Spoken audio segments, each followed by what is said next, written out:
Hello everyone, मेरा नाम JS Malhotra है और आज मैं आप लोगों को बच्चों जीएसटी के बारे में बताऊंगा, गुड्स एंड सर्विसेज टैक्स के बारे में बताऊंगा। गुड्स एंड सर्विस टैक्स के कुछ आज हम बेसिक्स बारे में बात करेंगे, टाइप्स ऑफ जीएसटी के बारे में बात करेंगे। हम बात करेंगे जीएसटी आया क्यों था, क्या जरूरत पड़ गई इंडिया को जीएसटी लेके आने की। ठीक है जी, तो आज की ये बेसिक क्लास बहुत ही ध्यान से सुनना। जीएसटी में बहुत मजा आने वाला है बच्चों। जिनको टैक्स पसंद है, इनकम टैक्स पढ़ना पसंद था, मैं गारंटी से कह रहा हूं आपको इनकम टैक्स से ज्यादा पसंद जीएसटी आने वाला है। क्योंकि जीएसटी, मैं आपको सच बात बताऊं, जीएसटी वो चीज है जिसको आप प्रैक्टिकली अब देख भी रहे हो। इनकम टैक्स से ज्यादा प्रैक्टिकली आप जीएसटी को देख रहे हो। बताओ, बात मानते हो या नहीं मानते हो? बिल्कुल सही बात है। इनकम टैक्स तो अभी आप लोगों ने इनकम कमानी स्टार्ट करनी है बच्चों। जब मैं जीएसटी की बात करता हूं तो जीएसटी तो आप लोग हर जगह पर गुड खरीद रहे हो, सर्विस खरीद रहे हो, कोई भी चीज खरीद रहे हो तो उसके ऊपर जीएसटी बिल में लिखा हुआ आ रहा है। तो जीएसटी वो चीज है जो आप लोग एक्चुअल में देख पा रहे हो कि प्रैक्टिकली जीएसटी लग रहा है। बट सवाल ये उठता है कि सर जीएसटी आने की क्या जरूरत पड़ गई? इससे पहले वैट होता था, अच्छा खासा चल तो रहा था। वैट से पहले सेल्स टैक्स चल रहा था, तो सेल्स टैक्स भी अच्छा खासा चल रहा था। तो क्या जरूरत पड़ गई गवर्नमेंट को जीएसटी लेके आने की? ऐसी क्या इंपॉर्टेंस है इसके अंदर, क्या फायदा मिला है हमें? चलो आज हम इन सारी चीजों के बारे में बात करेंगे बच्चों। ठीक है, चलो स्टार्ट करते हैं गुड्स एंड सर्विसेज टैक्स के बारे में। पहले तो जो बच्चे गलती करते हैं, it is not a good and service tax, it is goods and services tax. क्योंकि ये सिर्फ एक गुड या एक सर्विस पे नहीं है बच्चों, ये बहुत सारे गुड्स और बहुत सारे सर्विसेज पर टैक्स लगता है जीएसटी। अच्छा, आपको पता है गुड्स एंड सर्विसेज टैक्स से पहले गुड्स के लिए वैट लगता था और सर्विसेज के लिए सर्विस टैक्स लगता था। गुड्स के लिए वैट लगता था और सर्विसेज के लिए सर्विस टैक्स लगाया जाता था। अच्छा, उससे पहले अगर हम बात करें वैट से पहले, तो वैट से पहले सेल्स टैक्स होता था। और एक टाइम था 1990 से पहले अगर मैं चले जाऊं तो सर्विस टैक्स होता ही नहीं था हमारे देश के अंदर। तो धीरे धीरे करके ये टैक्सेस आए हमारे देश के अंदर और गवर्नमेंट ने रेवेन्यू कमाना स्टार्ट किया। क्योंकि उनको पता है कि अगर दूसरे देश की इकोनॉमी के साथ टक्कर देनी है तो हमें अपने देश के अंदर टैक्स के स्ट्रक्चर्स थोड़े से बढ़ाने होंगे, थोड़ा सा हार्ड डालना होगा, टैक्स स्ट्रक्चर्स इंक्रीज करने पड़ेंगे। चलो आओ जीएसटी के बारे में पढ़ते हैं कि जीएसटी क्या चीज़ है ना। जीएसटी के बारे में इतना मैं समझा दूं, शुरुआत कर दूं कि जीएसटी एक इनडायरेक्ट टैक्स है। ये सब जानते हैं। ठीक है सर, हम लोगों ने पढ़ा है sir income tax direct tax है, जीएसटी एक इनडायरेक्ट टैक्स है, ये हम जानते हैं। और ये बात मैंने डायरेक्ट टैक्स और इनडायरेक्ट टैक्स का डिफरेंस कराया था मैंने डायरेक्ट टैक्स की डेमो क्लास के अंदर। बिल्कुल, तो जीएसटी एक इनडायरेक्ट टैक्स है, इसके बारे में कोई चर्चा करने वाली बात नहीं है। चलो फिर भी सर क्यों है? क्योंकि डायरेक्ट टैक्स तो वो होता है बच्चों जिसका बर्डन क्या किया जाता है, शिफ्ट। अच्छा, जिस डायरेक्ट टैक्स वो होता है जिसका बर्डन शिफ्ट किया नहीं जा सकता। इनडायरेक्ट टैक्स वो होता है जिसका बर्डन क्या किया जाता है, शिफ्ट। सर कैसे? सर ये देखो बेटा, ये देखो, ये देखो, ये भाई साहब हैं एक मिस्टर एक्स। मिस्टर एक्स, इनकी आंखों पे मत देखना बेटा, थोड़ी आंखें खराब हो गई हैं। मिस्टर वाई को गुड्स बेचता है। मिस्टर वाई, ये ठीक है, मिस्टर जेड को गुड्स बेचता है। तो होता क्या है, 1000 रुपए का गुड है, 1000 रुपए का गुड है, इसके ऊपर एक टैक्स लगा दिया गया। क्या लगा दिया गया? टैक्स लगा दिया गया, मान लो 10%। और ये जो बर्डन है वो जो मिस्टर एक्स ने पे करना था, वो बर्डन किस पे शिफ्ट कर दिया गया? वाई पर। वाई को बोला गया कि भैया देखो ऐसा है, मैं हूं सेलर, मुझे गवर्नमेंट को जीएसटी पे करना है, तो वो जीएसटी मैं अपनी जेब से पे करूंगा तो मैं कमाऊंगा कैसे? सर समझे नहीं? अच्छा मैं बताता हूं ना यार, देखो सिंपल सी बात है। इस 1000 रुपए में ना मान लेते हैं 950 रुपए की तो कॉस्ट ही पड़ रही है भाई को, मिस्टर एक्स को। 50 रुपए का उसका मार्जिन है, तो वो कितने का बेच रहा है? 1000 रुपए का बेच रहा है। ये बात समझ में आती है ना? अब वो 1000 रुपए का अगर मिस्टर वाई को बेच रहा है और इसके ऊपर गवर्नमेंट ने कहा कि टैक्स देना है जी, हर सेल पर टैक्स देना है। ठीक है जी, तो ऐसे केस में अगर वो टैक्स देगा, अपनी जेब से देगा, तो मुझे एक बात बता दो, क्या उसका मार्जिन बचेगा अगर वो अपनी जेब से देगा? तो अगर वही 100 रुपए वो अपनी जेब से दे दे तो 50 रुपए का वो 50 रुपए मांग रहा था और वो 100 रुपए अपनी जेब से दे देगा, तो फिर उसका तो नुकसान हो जाएगा। इसी रीजन से बच्चों जीएसटी एक इनडायरेक्ट टैक्स है जहां पे हम बर्डन शिफ्ट कर देते हैं दूसरे पर्सन के ऊपर, यानी मिस्टर वाई के ऊपर। तो मिस्टर वाई एक बायर है, वो ऑब्वियसली क्या करेगा, टैक्स पे करेगा, पूरा का पूरा प्राइस पे करेगा, इनफैक्ट 1100 रुपीज़ जिसमें टैक्स भी है। और ये जो पर्सन है, ये पर्सन गवर्नमेंट को टैक्स पे कर देगा। ठीक इसी तरीके से वाई से जेड के केस में भी होगा, सेम केस, और वाई जेड के ऊपर बर्डन शिफ्ट कर देगा। तो अल्टीमेटली ये टैक्स बर्डन चलता रहता है, शिफ्टिंग चलता रहता है till consumer consumes the goods. जब तक कंज्यूमर कंज्यूम नहीं कर लेता तब तक टैक्स बर्डन शिफ्टिंग होती रहती है बच्चों। तो जीएसटी का जो कॉन्सेप्ट है वो एक इनडायरेक्ट टैक्स क्यों है, ये मैं आपको बता रहा हूं। एक टैक्स बर्डन चलता रहता है ना, शिफ्टिंग चलती रहती है, इस रीजन से हम इसको इनडायरेक्ट टैक्स बोलते हैं। सिमिलरली वैट के अंदर भी ऐसा ही कॉन्सेप्ट था, इनडायरेक्ट टैक्स था, वहां पे भी बर्डन शिफ्टिंग करते थे। हाँ, बहुत सारे बच्चों के दिमाग में आ रहा होगा क्रेडिट वगैरह, ये सब बातें हम लोग ने सर बहुत सुनी है, ये होती क्या है, इसके बारे में आज मैं आपको छोटा सा एग्जांपल दूंगा, चिंता करने की कोई जरूरत नहीं है। ठीक है, नाउ जीएसटी एक इनडायरेक्ट टैक्स है, ये बात तो आपको अभी सब तक समझ में आ गई। बट सर इनडायरेक्ट टैक्स के और क्या फीचर्स होते हैं, ये तो आपने बता दिया कि डायरेक्ट टैक्स और इनडायरेक्ट टैक्स में पहला डिफरेंस तो यही है कि डायरेक्ट टैक्स जिसका बर्डन शिफ्ट किया नहीं जा सकता, जैसे इनकम टैक्स है। क्या आप मेरी इनकम पे टैक्स दोगे भाई? मैंने बोला मेरी इनकम पे टैक्स देना पड़ेगा। क्यों देगा भाई? आप कहोगे सर इनकम आपने कमाई है, टैक्स भी आप ही दोगे ना। मुकेश अंबानी अपने इनकम पे टैक्स खुद पे करेगा या इंप्लॉय से निकलवाएगा? अपनी जेब से पे करेगा। तो अपनी जेब से इनकम पे टैक्स पे कर रहा है कि नहीं? और जबकि एक अगर मैं हूंगा तो मैं अपनी जेब से दूंगा, आप होगे तो आप अपनी जेब से दोगे। That is income tax. Income tax is always a direct tax, जहां पे बर्डन शिफ्टिंग नहीं हो सकती। जीएसटी में बर्डन शिफ्टिंग की जाती है, यानी देने वाला कोई और है गवर्नमेंट को, बट गवर्नमेंट को देने वाला कोई और है, बट वो जो देने वाला बंदा है ना, वो किसी और से लेकर पैसा जमा कराता है। बर्डन क्या कर देता है? शिफ्ट कर देता है। समझ में आ गई सर ये तो बात समझ में आ गई कि इनडायरेक्ट टैक्स क्यों है, क्या है। अब मैं थोड़ा सा और इलैबोरेट करने जा रहा हूं, इनडायरेक्ट टैक्स के फीचर्स क्या है। हाँ जी, तो पहला पॉइंट तो यही है कि tax burden can be shifted. तो टैक्स बर्डन क्या कर दिया जाता है बच्चों? शिफ्ट कर दिया जाता है, जबकि डायरेक्ट टैक्स में टैक्स बर्डन शिफ्ट नहीं किया जाता। मैं प्लीज डीटी और आईडीटी का डिफरेंस इसके अंदर इसलिए नहीं बता रहा हूं क्योंकि वो बात हम ऑलरेडी डायरेक्ट टैक्स की डेमो क्लास में कर चुके हैं। तो जिन्होंने नहीं देखी मेरी वो क्लास, मैं डिस्क्रिप्शन के अंदर अपनी वो डेमो क्लास भी डालूंगा, आप लोग वो छोटा सा पार्ट यानी डिफरेंस का वो पार्ट जरूर पढ़ लेना। ठीक है, आगे tax burden can be shifted. अच्छा, इसके अलावा सर इनडायरेक्ट टैक्स में एक खास बात होती है, it directly affects the price of commodity. क्या मतलब है सर इसका? इसका मतलब ये हुआ कि अगर बेटा देखो जीएसटी लगता किन चीजों पर है? गुड्स के ऊपर, सर्विसेज के ऊपर। तो ये कमोडिटी या सर्विस को या किसी सर्विस को डायरेक्टली महंगा कर देगी या कम कर देगी? कैसे सर? अगर गवर्नमेंट ने जीएसटी के रेट चेंज कर दिए, अगर गवर्नमेंट ने जीएसटी के रेट बढ़ा दिए या जीएसटी के रेट कम कर दिए, तो उससे प्राइजेस पे फर्क पड़ेगा या नहीं पड़ेगा? पड़ेगा सर। बेटा अभी अच्छा एक बात, जीएसटी को भूल जाते हैं, अभी हम जीएसटी नहीं पढ़ रहे, अभी हम लोग इनडायरेक्ट टैक्स डिस्कस कर रहे हैं। ठीक है, अभी हम इनडायरेक्ट टैक्स, जीएसटी में अब अगली जो पॉइंट होगा, मैं अगले पॉइंट में जीएसटी के बारे में आपको और क्लियर करूंगा। It directly affects the price of the commodity, यानी अगर गवर्नमेंट ने कल को जीएसटी का रेट बढ़ा दिया तो प्राइस ऑफ द कमोडिटी भी क्या हो जाएगा? इंक्रीज। अगर जीएसटी गवर्नमेंट ने घटा दिया तो प्राइस भी क्या हो जाएगा? डिक्रीज। समझ में आता है बच्चों? तो ये डायरेक्टली अफेक्ट करता है, जबकि डायरेक्ट टैक्स में कमोडिटी के प्राइसेस पर इफेक्ट आता है क्या? आता है। सर कैसे आता है? इनडायरेक्टली आता है। सर कैसे इनडायरेक्टली? बेटा अगर मैं आज इनकम टैक्स बढ़ा दूं, अगर गवर्नमेंट कहे आज से तुम्हें 30% की जगह पे 40% इनकम टैक्स पे करना पड़ेगा, तो ऐसे केस में प्रॉफिट क्या हो जाएगा?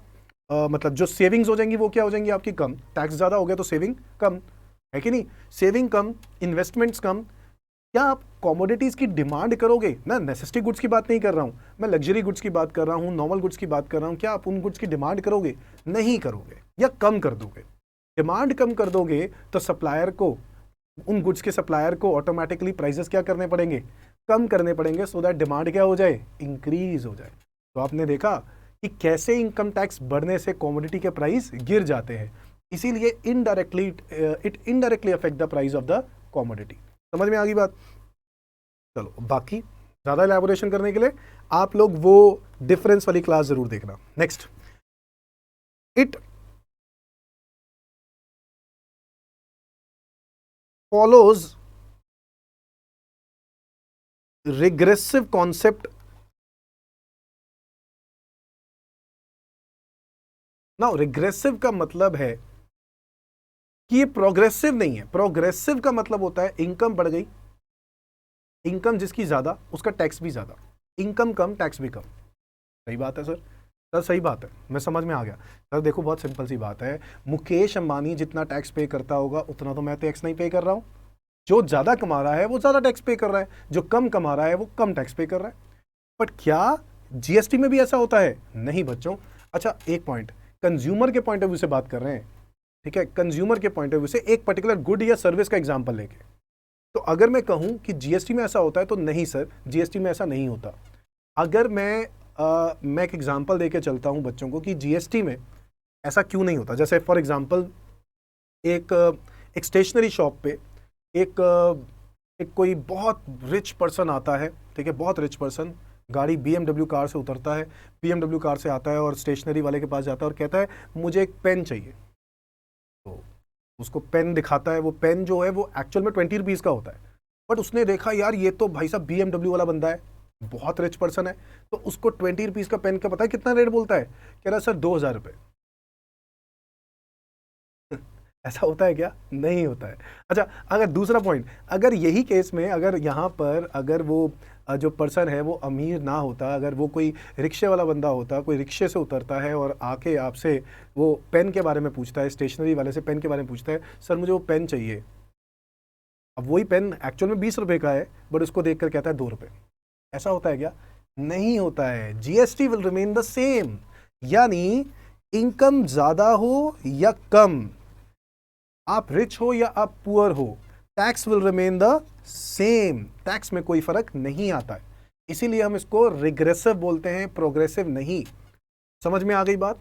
तो रिग्रेसिव का प्रोग्रेसिव के ऑपोजिट होता है। प्रोग्रेसिव मतलब अमीर rich person will pay more tax, और अगर कोई फाइनेंशियली वीक है तो वो टैक्स कम पे कर रहा होगा। समझ में आ गई बात? तो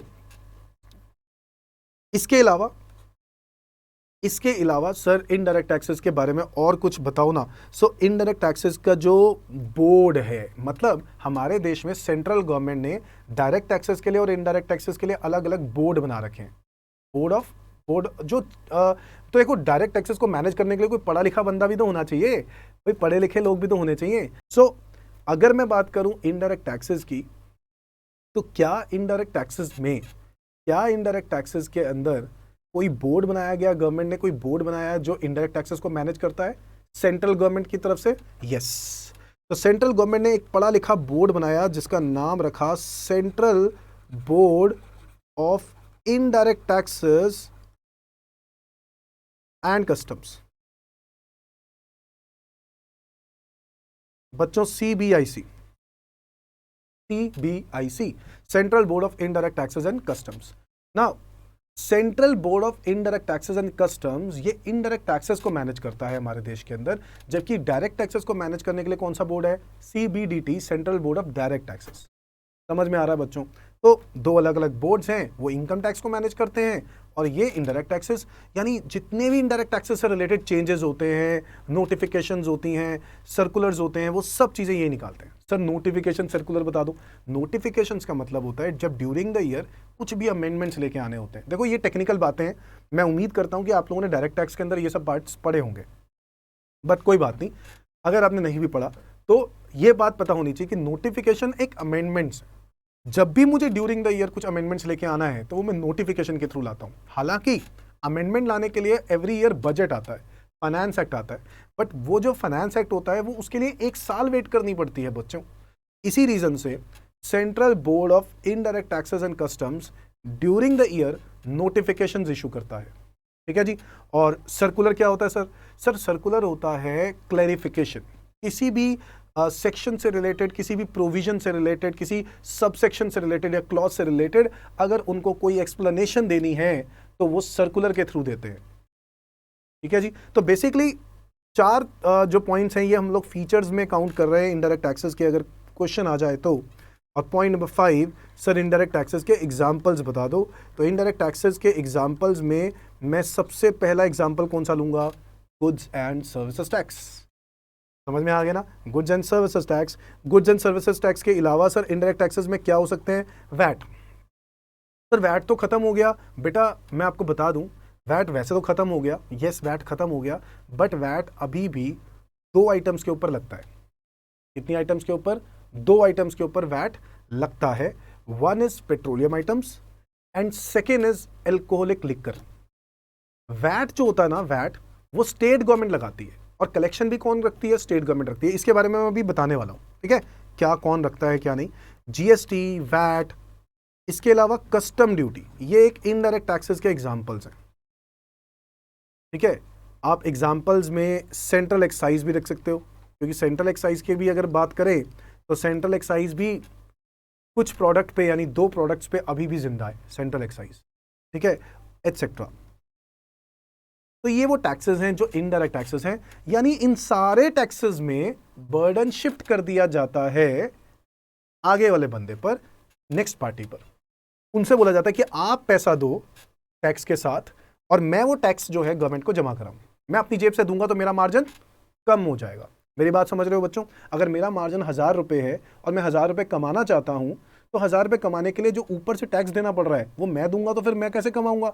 इसलिए 1000 रुपए के ऊपर जितना भी टैक्स होता है वो बर्डन शिफ्ट कर दिया जाता है। तो इट इज जीएसटी। जीएसटी में भी एक इनडायरेक्ट टैक्स है। ये इनडायरेक्ट टैक्स के फीचर्स हैं, समझ में आती है? तो एग्जैक्टली ऐसे ही किया जाता है वैट के अंदर, ऐसा ही किया जाता है कस्टम ड्यूटी के अंदर। कस्टम ड्यूटी समझते हो कब लगता है? आओ आओ सर, मैं आपको एक बहुत ही इंपॉर्टेंट बात बता दूं, बट पहले एक बारी 1-2 बातें फिर से देख लेते हैं। सर हमने अभी तक समझा कि जीएसटी एक इनडायरेक्ट टैक्स है जहां पे टैक्स बर्डन क्या किया जाता है? शिफ्ट किया जाता है। सर ये कब लगता है ये आपने नहीं बताया। सर कब लगता है ये नहीं बताया। पता है कब लगता है ये नहीं बताया, उसको हम लोग पता है क्या बोलते हैं? Taxable event. क्या बोलते हैं? Taxable event. तो ये तो बता दो सर कि ये कब लगता है, जीएसटी कब लगता है, मतलब कौन सी सिचुएशन में लगता है? क्या सेल पे लगता है? सर आज हम लोग उन सब चीजों के बारे में पढ़ेंगे ना। गुड्स एंड सर्विसेज टैक्स कब लगता है, ये बहुत इंपॉर्टेंट सवाल है। हम लोगों को समझना है कि उसका टैक्सेबल इवेंट क्या है, मतलब क्या होता है सर टैक्सेबल इवेंट का। आओ, an event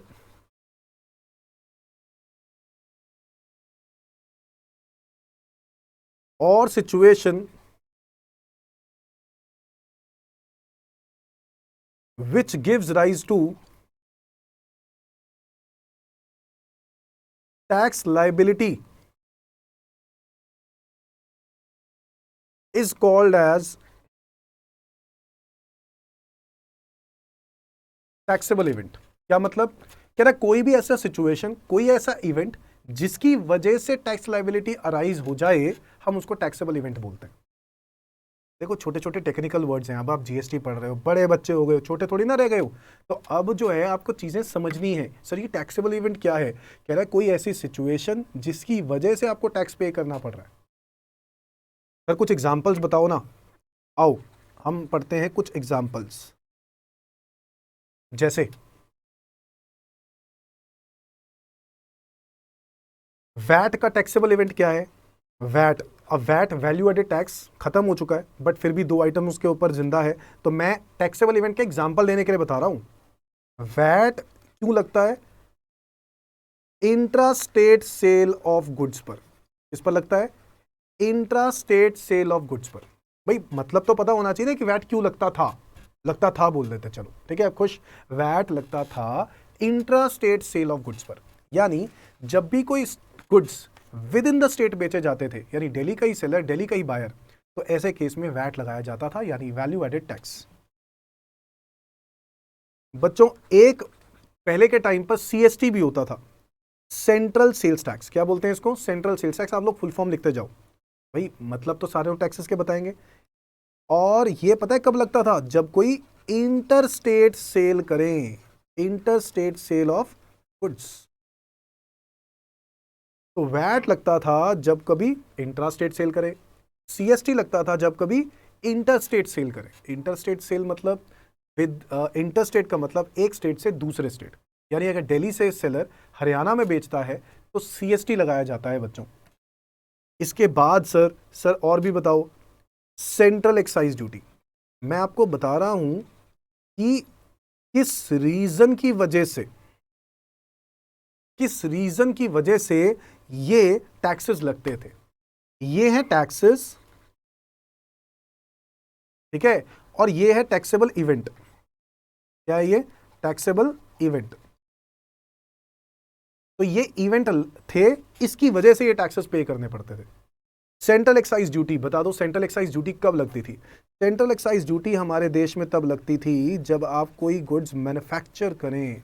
manufacture of goods in India, manufacture of goods in India, यानी इंडिया में अगर आप कोई गुड्स मैन्युफैक्चर करते हैं बच्चों, तो ऐसे केस में आपको सेंट्रल एक्साइज ड्यूटी चुकानी पड़ती थी। मैं आपको बता देता हूं कि वैट जो है अभी भी पेट्रोलियम आइटम्स पे लग रहा है। कौन सी होती हैं वो मैं बताऊंगा बाद में, अभी जीएसटी बहुत बड़ा है, अभी आप लोगों ने सिर्फ एक बेसिक क्लास लेनी है। तो पेट्रोलियम आइटम्स के अलावा सर और किस पर लगता है? एल्कोहलिक लिकर पे लगता है। अब अगर मैं अब की बात करूं, पहले तो सबके ऊपर, सारे गुड्स के ऊपर ही लगता था जो भी विद इन द स्टेट होते थे, ठीक है। अब जो है पेट्रोलियम आइटम्स और एल्कोहलिक लिकर पे लगता है। इसके अलावा सर सेंट्रल एक्साइज ड्यूटी लगता है, बिल्कुल लगता है सर। सेंट्रल एक्साइज ड्यूटी किन आइटम्स पे लगता है सर? एक तो लगता है central excise duty petroleum items पर। अगेन सर पेट्रोलियम आइटम्स पे वैट भी लगा रहे हैं और सेंट्रल एक्साइज भी लगा रहे हैं। बेटा दोनों के पर्पस अलग अलग है ना। पेट्रोलियम आइटम्स के ऊपर वैट इसलिए लगा रहे हैं क्योंकि इंट्रास्टेट सेल हो रही है, और सेंट्रल एक्साइज ड्यूटी इसलिए लगा रहे हैं क्योंकि गुड्स मैन्युफैक्चर हुए हैं, यानी पेट्रोल आइटम मैन्युफैक्चर हुई है। तो पेट्रोलियम आइटम्स के ऊपर एंड टोबैको आइटम्स, तंबाकू सेहत के लिए हानिकारक है, तो ये टोबैको आइटम्स के ऊपर भी क्या लगाई जा रही है? Excise duty. समझ में आ गई बात? और सेंट्रल वर्ड आ जाए ना, सेंट्रल, इसका मतलब समझ जाओ। सेंट्रल एक्साइज ड्यूटी में हमेशा लेवी सेंट्रल गवर्नमेंट की होती है। लेवी, सर ये लेवी वर्ड बता दिया। सर ये लेवी का मतलब क्या होता है? मैं यहां लिख देता हूं। लेवी का मतलब होता है चार्ज करना। क्या करना? चार्ज करना। अगर मैं कहूं कि मैंने आपकी मैं कौन होता हूं लगाने वाला? गवर्नमेंट आपके ऊपर टैक्स लेवी करती है। समझ में आ गई बात? लेवी का मतलब है टैक्स लगाना, चार्ज करना। कुछ लोग लेवाए बोलते हैं, कुछ लोग अलग अलग तरीके से बोलते हैं, but it doesn't matters. English is a funny language, ठीक है। कई लोगों की अलग अलग प्रोनाउंसिएशन है, तो आप लोग लेवी बोल सकते हैं, ठीक है। तो कभी भी शर्मिंदगी नहीं होनी चाहिए कि मैंने लेवाई नहीं बोला या लेवी नहीं बोला। Levy is a correct word, आप लोग लेवी बोल सकते हैं, ठीक है। लेवी का मतलब चार्ज करना होता है। इज दैट क्लियर बच्चों? Now central excise duty, manufacture of goods in India. हमारे देश में अगर गुड्स मैन्युफैक्चर होंगे तो इनके ऊपर सेंट्रल एक्साइज ड्यूटी दी जाएगी। सर ठीक है सर, समझ में आ गया sir. Custom duty, sir custom duty कब लगती है? कस्टम ड्यूटी लगती है जब भी कोई गुड्स इंपोर्ट किए जाएं, इंपोर्ट ऑफ गुड्स और एक्सपोर्ट ऑफ गुड्स। यानी अगर मैं कोई दूसरे देश से इंडिया के अंदर गुड इंपोर्ट करता हूं या फिर इंडिया से कोई दूसरे देश में गुड्स एक्सपोर्ट करता हूं, ऐसे केस में क्या दी जाएगी? कस्टम ड्यूटी बच्चों। समझ में आ गई बात? Custom duty. तो कस्टम ड्यूटी टैक्सेबल इवेंट क्या होगा? इंपोर्ट या फिर एक्सपोर्ट। सर मेन वाली बात पे आ जाओ ना, मेन वाली आ जाओ बच्चों, मेन वाली बात की करते हैं। जीएसटी। ना जीएसटी का टैक्सेबल इवेंट क्या है? पता है क्या है? सप्लाई ऑफ गुड्स और सर्विसेज। अगर आप गुड्स को सप्लाई करते हो, सर वैट तो सेल पे लगता था, आपने कहा वैट खत्म हो गया, जीएसटी आ गया, हाँ, बट सप्लाई वर्ड बहुत ब्रॉडर है। सप्लाई के अंदर सेल भी आता है, एक्सचेंज भी आता है, ट्रांसफर करना भी आता है, बार्टर सिस्टम भी आता है, सुना है ना barter system? Licensing, lease, rental पे देना, डिस्पोज ऑफ कर देना अगर गुड को, ये सारी बातें आती हैं। तो सप्लाई जो है वो एक बहुत बड़ा वर्ड है, ठीक है। तो जीएसटी डिपार्टमेंट ने सोचा, गवर्नमेंट ने सोचा कि क्यों ना हम लोग कोई ऐसा टैक्सेबल इवेंट डाल दें जिसके अंदर बहुत सारी चीज़ें आ जाए। तो लोग टैक्स की इवेजन करने की कोशिश करते थे, बहुत सारे रीजन से, एक्सचेंज के अंदर से ट्रांसफर कर देते थे, गिफ्ट कर देते थे। तो वो कॉन्सेप्ट अब खत्म है भाई, क्योंकि उन चीजों पर भी अब क्या माना जाएगा, सप्लाई, और उस पर भी जीएसटी लगेगा। तो अगर मैं बात करूं कस्टम ड्यूटी की, तो कस्टम ड्यूटी बेटा बिल्कुल जिंदा है, बिल्कुल जिंदा है। कस्टम ड्यूटी आज भी लगता है, यानी इंपोर्ट एक्सपोर्ट पर। और जीएसटी की बात करें तो जीएसटी लगता है supply of goods and services पर। तो ये वो बातें हैं, ये वो टैक्सेस हैं जिसके बारे में मैं बात कर रहा हूं। आपको पता होना चाहिए कि सर कौन से जो टैक्सेस हैं वो हमारे देश में चल रहे थे, ये टैक्सेस अभी तक चल रहे थे और अब वो खत्म हो गए। हाँ, मैं थोड़ा सा और एलैबोरेट करना चाहता हूं। पहले के टैक्सेस में, जैसे अगर मैं वैट की बात करूं और सीएसटी की बात करूं, तो मैं बात करना चाहता हूं सेल्स टैक्स की। बेसिकली सेल्स टैक्स जो होते थे वो पहले दो टाइप के होते थे। सेल्स टैक्स होते थे दो टाइप के, एक होता था वैट और एक होता था सीएसटी। वैट का मतलब value added tax, value added tax, और सीएसटी का मतलब सेंट्रल सेल्स टैक्स। मैं जीएसटी से आने की पहले की कहानी स्टार्ट कर रहा हूं क्योंकि मैंने आपको अभी इसके बारे में बताना है। VAT, CST. और वैट जो था ना बच्चों, वैट जो था वो कब लगता था पता है? Intra state sale of goods पर। जबकि सीएसटी कब लगता था? Inter state sale of goods पर। यानी within the state sale करे तो वैट लगता था, आउटसाइड द स्टेट सेल करे तो सीएसटी लगता था। ठीक है जी सर। वैट जो था ना वो स्टेट गवर्नमेंट लगाती थी। मतलब आज भी पेट्रोलियम आइटम पे और अल्कोहलिक लिकर पे कौन लगाता है? स्टेट गवर्नमेंट लगाती है। और स्टेट गवर्नमेंट लगाती है तो इसका मतलब पता है क्या है? स्टेट गवर्नमेंट की अपनी मर्जी चलेगी। इसी रीजन से बच्चों हर स्टेट में टैक्स, इस वैट के रेट अलग अलग होते हैं। दिल्ली में अलग, हरियाणा में अलग, यूपी में अलग, पंजाब में अलग, हर स्टेट में वैट के रेट अलग अलग होते हैं क्योंकि ये स्टेट गवर्नमेंट के हाथ में इसके राइट्स होते थे, स्टेट गवर्नमेंट लेवी। और स्टेट गवर्नमेंट ही इसको कलेक्ट करती थी, यानी कलेक्शन का राइट भी किसको दे दिया गया? स्टेट गवर्नमेंट को। जब मैं बात करता हूं सेंट्रल सेल्स टैक्स की, तो यहां पर ना दो स्टेट्स के डिस्प्यूट्स हो सकते थे, क्योंकि एक स्टेट से दूसरे स्टेट में जा रहा है। कौन सी स्टेट सीएसटी कलेक्ट करेगी, सेंट्रल सेल्स टैक्स, वो डिसाइड करने के लिए सेंट्रल गवर्नमेंट ने कहा हम बताएंगे आपको। यानी ये टैक्स जो था वो लेवी करने की राइट किसने रखा? सेंट्रल गवर्नमेंट ने अपने हाथ में। हालांकि कलेक्ट कौन करेगा? स्टेट गवर्नमेंट ही कलेक्ट करेगा। तो आज से पहले ऐसा ही होता था। इनफैक्ट आज भी अगर पेट्रोलियम आइटम्स या लिकर की बात करें, इनकी इंटरस्टेट सप्लाई होगी तो उस पर सीएसटी लगेगा। समझ में आ गई बात? नाउ अब यहां पे बात करें कि वैट और सेल्स टैक्स की, तो आप लोगों ने इतनी बात तो समझ ली सर। ठीक है, वैट और सीएसटी होता था और इसकी जगह पर अब क्या आ चुका है? Goods and services tax. और उसके भी अलग अलग टाइप्स आ गए, आप लोग जानते हैं, वो मैं बताता हूं। इसके अलावा सर सेंट्रल एक्साइज आप लोगों ने बताया, मैन्युफैक्चर। सर एक्साइज भी दो तरह के होते थे, यानी एक्साइज भी सर दो तरह के होते थे। हाँ, एक होता था सेंट्रल एक्साइज और एक होता था स्टेट, एक होता था नहीं, एक होता है स्टेट एक्साइज। ये जिंदा है, इस टैक्स को डिलीट नहीं किया गया। सेंट्रल एक्साइज भी मैन्युफैक्चर पे लगता था, ये भी मैन्युफैक्चर पे लगता था, दोनों पे मैन्युफैक्चर पे लगते थे। सर दो दो लगते थे? नहीं नहीं नहीं नहीं, सेंट्रल एक्साइज लगाने की पावर सेंट्रल गवर्नमेंट के पास थी, और वो कौन से गुड्स पे थी वो खास बात है। जबकि स्टेट एक्साइज की पावर स्टेट गवर्नमेंट के पास थी, और वो कौन से गुड्स पे थी? सिर्फ 3-4 आइटम्स के ऊपर थी। एल्कोहलिक लिकर पर,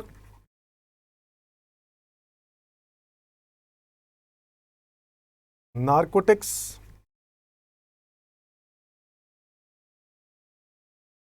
opium and Indian hemp. Sir ये सारे नशीले पदार्थ जो है ना, जितने भी नशे वाले आइटम्स हैं, इन सब के ऊपर स्टेट गवर्नमेंट ने कहा कि भैया हम लगाएंगे टैक्सेस। अब ये देखो, ये मैन्युफैक्चर करना गलत नहीं है, क्योंकि इनको मैन्युफैक्चर करके बहुत सारे मेडिसिन और आइटम्स, बहुत सारी ऐसे आइटम्स हैं जो कॉस्मेटिक्स और मेडिसिन में यूज़ होती हैं। तो इसी रीज़न से इनको बनाना, मैन्युफैक्चर करना गलत नहीं है। हाँ, इनकी रॉ ट्रेडिंग करना गलत है, इलीगल है। ठीक है। But alcoholic liquor, narcotics, opium, इनका नाम आपने सुना होगा, चरस, गांजा, वीड वगैरह। ठीक है, हम लोगों को क्यों उस पूरे नशे वाले पॉइंट्स के ऊपर जाना है, बट इतना पता होना चाहिए कि इन आइटम्स के ऊपर स्टेट एक्साइज लगाया जाता है। स्टेट एक्साइज लगाया जाता है, इसका मतलब है स्टेट गवर्नमेंट लगाती है और स्टेट गवर्नमेंट ही कलेक्ट करती है। स्टेट गवर्नमेंट ही लगाती है और स्टेट गवर्नमेंट ही कलेक्ट करती है। जबकि सेंट्रल एक्साइज की बात करें अगर दोस्तों, तो सेंट्रल एक्साइज जो था वो बाकी ऑल अदर आइटम्स के ऊपर लगता था। रेस्ट जो इससे अलावा थी वो सारी आइटम्स के ऊपर लगता था, और ये लगता था सेंट्रल गवर्नमेंट लगाती थी और सेंट्रल गवर्नमेंट ही कलेक्ट करती थी। यानी पूरे देश भर में जितनी भी आपकी फैक्ट्रीज होती थी, जहां जहां मैन्युफैक्चर होता था, आपको सेंट्रल गवर्नमेंट को एक्साइज ड्यूटी देनी होती थी। स्टेट लेवी का मतलब हो गया हर स्टेट के लिए अलग अलग आपको फैक्ट्री के लिए अलग अलग रजिस्ट्रेशन करानी पड़ेगी। तो ये ऐसा कॉन्सेप्ट पहले होता था, जबकि अब ये सब चीज़ें खत्म हो चुकी हैं बच्चों। सेल्स टैक्स, एक्साइज ड्यूटी के अलावा कस्टम ड्यूटी की हमने बात करी, इसके अलावा हमने जीएसटी की बात करी। तो बच्चों अब हम जीएसटी के बारे में भी पढ़ लेते हैं कि जीएसटी क्या जो है वो कॉन्सेप्ट्स हैं, जीएसटी के क्या टाइप्स हैं, उसके बारे में डिस्कस करते हैं। तो मैंने अभी तक आपको ये हम लोगों ने डिस्कस किया, जीएसटी एक इनडायरेक्ट टैक्स है जिसका एग्जांपल देखिए, उसके बाद फीचर्स, इसके बाद टैक्सेबल इवेंट क्या होता है, फिर से बोल दो एक बारी, an event or situation which gives rise to tax liability. चलो अब देखते हैं types of GST introduce in India. Now हमारे देश में कितने तरह के गुड्स एंड सर्विसेज टैक्स हैं? हमारे देश में कितने तरह के गुड्स एंड सर्विसेज टैक्स हैं? हमारे देश में 4 टाइप के गुड्स एंड सर्विसेज टैक्स हैं। एक central goods and services tax, एक state goods and services tax, next union territory goods and services tax, और last integrated goods and services tax. तो हमारे देश में 4 तरह के जीएसटी हैं बच्चों, 4 तरह के जीएसटी लगते हैं। एक है central goods and services tax CGST, एक है state goods and services tax यानी एसजीएसटी, एक है union territory goods and services tax जो कि यूनियन टेरिटरीज में लगता है यूटीजीएसटी, और एक है integrated goods and services tax यानी आईजीएसटी। समझ में आ गया बच्चों? तो ये 4 तरह के जीएसटी है हमारे देश के अंदर। इसके अलावा एक कॉम्पेंसेशन सेस भी लगाया जाता है जीएसटी के एक्ट के अंदर, बट हाँ हम लोग उसके बारे में अभी डिस्कस नहीं कर रहे हैं, अभी हम लोग सिर्फ जीएसटी के बारे में बात कर रहे हैं। तो टाइप्स ऑफ 4 जीएसटी, ठीक है, जिसके अंदर सर ये कब कब लगते हैं ये बहुत इंपॉर्टेंट है। देखो इसका लगाने की पावर सेंट्रल गवर्नमेंट के पास है, सेंट्रल गवर्नमेंट लगाता है, और ऑब्वियसली सेंट्रल गवर्नमेंट ही कलेक्ट करता है। ये टैक्स स्टेट गवर्नमेंट लगाता है और स्टेट गवर्नमेंट ही कलेक्ट करता है। ये टैक्स यूनियन टेरिटरी लगाती है और यूनियन टेरिटरी कलेक्ट करती है। और जो आईजीएसटी है बच्चों, आईजीएसटी सेंट्रल गवर्नमेंट लगाती है, बट जो कलेक्ट किया जाता है वो सेंट्रल गवर्नमेंट और स्टेट गवर्नमेंट को डिस्ट्रीब्यूट कर दिया जाता है उनके रेशियो में। पहले तो सेंट्रल गवर्नमेंट कलेक्ट कर लेती है और उसके बाद इनकी कैलकुलेशंस होती है, डिस्ट्रीब्यूट हो जाता है सेंट्रल गवर्नमेंट और स्टेट गवर्नमेंट को। Actually IGST is a combination of CGST as well as SGST. तो मैं आपको बताऊंगा ऐसा कैसे। तो देखो जीएसटी कितने टाइप्स के हो गए? 4, central goods and service tax, state goods and service tax, UTGST और integrated goods and services tax. Now sir ये जो जीएसटी है ये लगता कब है, इनका इवेंट क्या है? नाउ देखो अगर आप इंट्रा स्टेट सप्लाई करते हो of goods, intra state supply करते हो ऑफ गुड्स या फिर सर्विसेज, तो इंट्रा स्टेट सप्लाई पे लगता है बच्चों CGST एंड SGST। समझ में आता है? एक बात याद रखना, आप लोगों ने कभी भी देखा होगा, सेंट्रल गवर्नमेंट का जो टैक्स का रेट होगा वही टैक्स का रेट स्टेट गवर्नमेंट का होगा। ये बात ऑलरेडी इन लोगों ने आपस में डिस्कस कर ली थी कि जब GST लेके आना था तो बहुत डिस्प्यूट्स हो रहे थे कि सर GST आने से हमें बहुत नुकसान होगा। तो सेंट्रल गवर्नमेंट ने कहा जितना हम कमाएंगे उतना तुम्हारा भी होगा। तो सेंट्रल गवर्नमेंट और स्टेट गवर्नमेंट ने ये टैक्सेस बांट लिए। Intra state supply of goods के ऊपर लगता है GST, intra state supply of goods और सर्विसेज। अगर मैं कहूँ इंट्रा का मतलब विद इन द स्टेट, जैसे हम लोगों ने वैट पढ़ा था बच्चों, intra UT supply,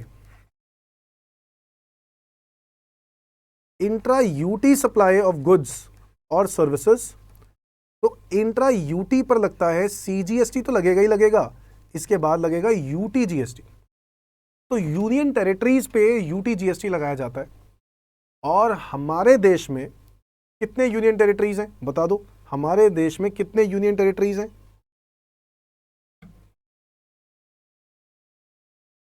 7 union territories थे, तो रिसेंटली ऐड हुए, तो टोटल कितने हो गए? 9 यूटीज। हमारे देश में 7 यूनियन टेरिटरीज थे, 2 रिसेंटली ऐड हो गए और 9 यूनियन टेरिटरीज हो गए। नाउ 7 यूनियन टेरिटरीज कौन कौन सी थी? दिल्ली, पुडुचेरी यानी पौंडीचेरी,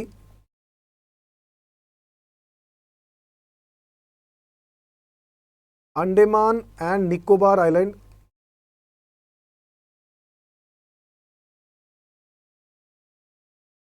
लक्षद्वीप,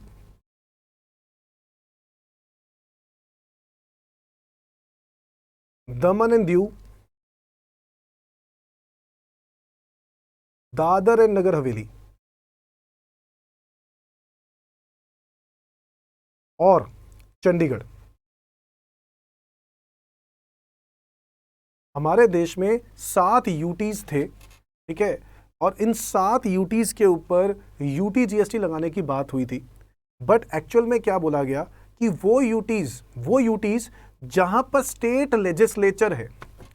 अब ये स्टेट लेजिस्लेचर क्या होता है? स्टेट लेजिस्लेचर का मतलब होता है जहां पर ऐसे यूनियन टेरिटरीज जहां पे अपने स्टेट के कानून बनाने की पावर उनके पास है, स्टेट गवर्नमेंट के पास है। यानी उन लोगों को हम लोग वैसे तो UT GST ही बोलते, UT ही बोलते हैं, हम वैसे उनको UT ही बोलते हैं, बट उनके पास क्योंकि स्टेट की पावर्स है, स्टेट लेजिस्लेचर की पावर्स है, स्टेट के कानून बनाने की क्षमता है, तो इसीलिए हम उनको जब टैक्स लगाएंगे तो हम SGST लगाते हैं, ना कि UT GST। आपके दिमाग में इसलिए ये बात आनी चाहिए क्योंकि आप लोग, बहुत सारे बच्चे दिल्ली में हैं, बहुत सारे बच्चे अलग अलग स्टेट में, और आपने देखा होगा कुछ बच्चे चंडीगढ़ से, कुछ UTs के हैं। जो UTs के हैं वहां पर UT GST लगना चाहिए। अगर दिल्ली के अगर आप हो तो ऐसे केस में क्या लगना चाहिए? UT GST लगना चाहिए। बट दिल्ली और पुडुचेरी ये 2 ऐसे UTs हैं बच्चों, ये 2 ऐसे UTs हैं जो with state legislatures.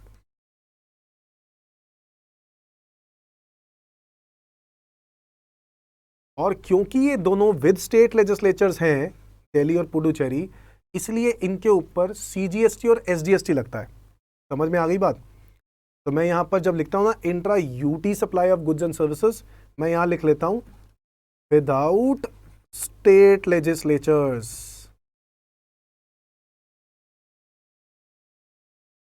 Without state legislatures, समझ में आ गई बात? विदाउट स्टेट लेजिस्लेचर्स में CGST एंड UT GST लगाया जाता है। समझ में आ गई बात? नाउ अच्छा, अगर मैं दिल्ली की बात करूं और पुडुचेरी की बात करूं, तो दिल्ली और पुडुचेरी में CGST और SGST लगाया जाता है, हालांकि वो लोग UTs हैं। क्यों?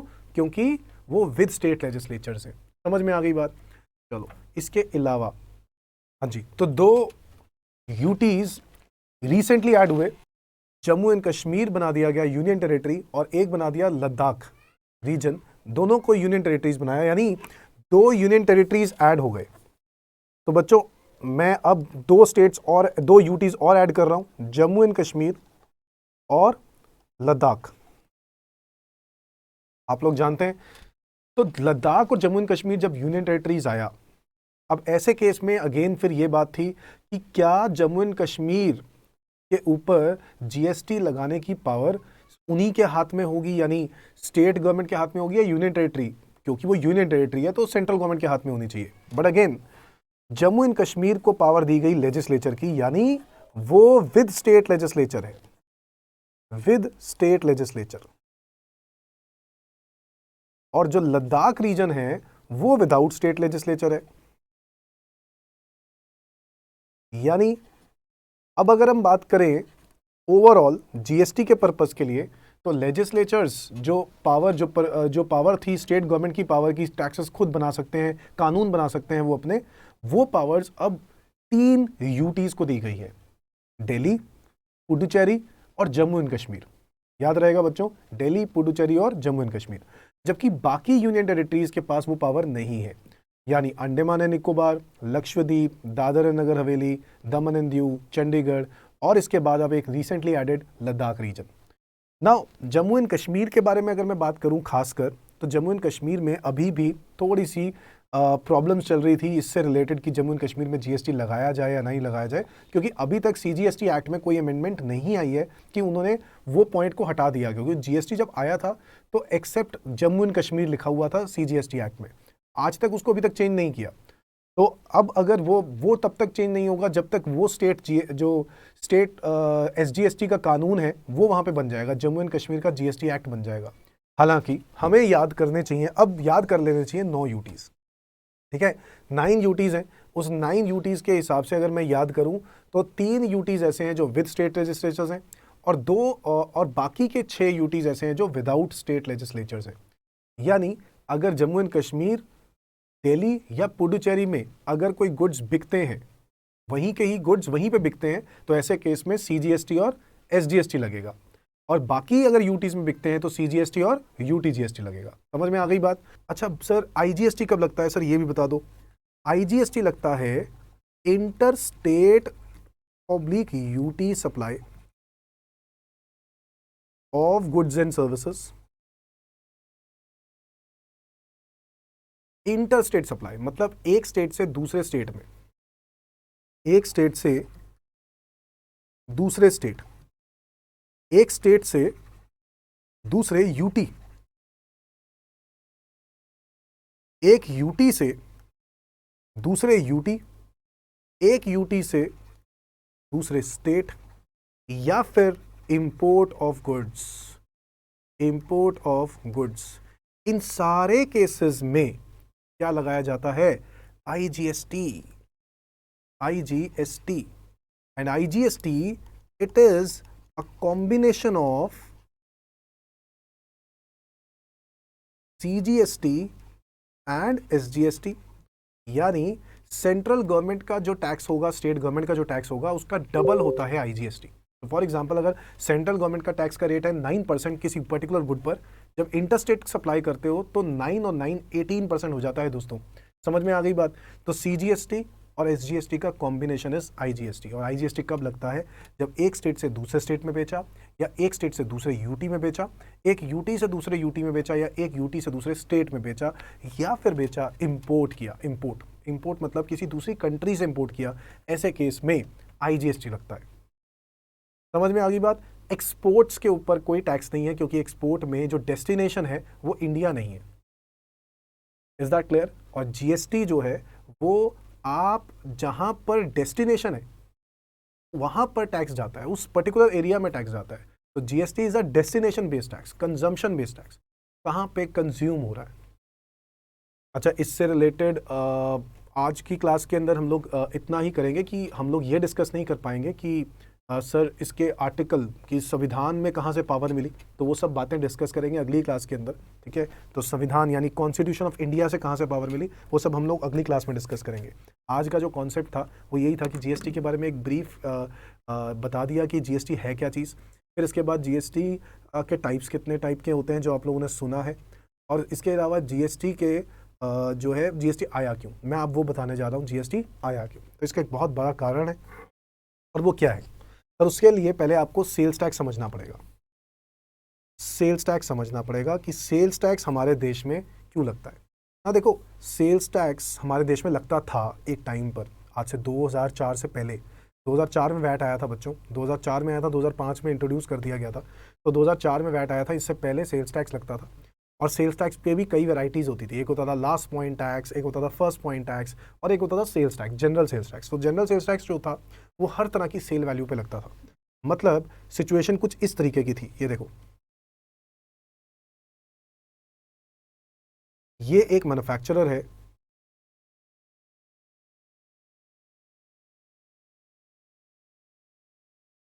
ये एक होलसेलर है बच्चों,